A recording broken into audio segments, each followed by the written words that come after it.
Jagan Guntur tour టోటల్గా 7 గంటలు పట్టింది అనుకోవాలి. ఉదయం 10 గంటలకి బయలుదేరితే సాయంత్రం 5 గంటలు సాగింది. అంటే 11, 12 తర్వాత 5, 7 గంటలు టోటల్గా. మళ్ళీ రిటర్న్కి బోల్డ్ అంత టైం. ఎగబడ్డటువంటి జనాల్ని చూసిన ప్రతి చోట కూడా జగన్ ఆగి వాళ్ళకి అభివాదం చేస్తూ సాగారు. అయితే ఎక్కడ ఉపన్యాసాలు ఇవ్వలేదు, చేతులు ఊపుతా వాళ్ళకి నమస్కారాలు పెడతా సాగుతూ వచ్చారు.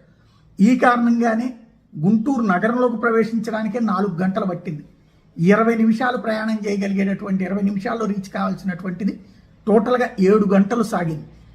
అలాగే జగన్ గుంటూరుకి చేరేటప్పటికి ఆ ప్రాంతం అంతా నిండిపోయింది.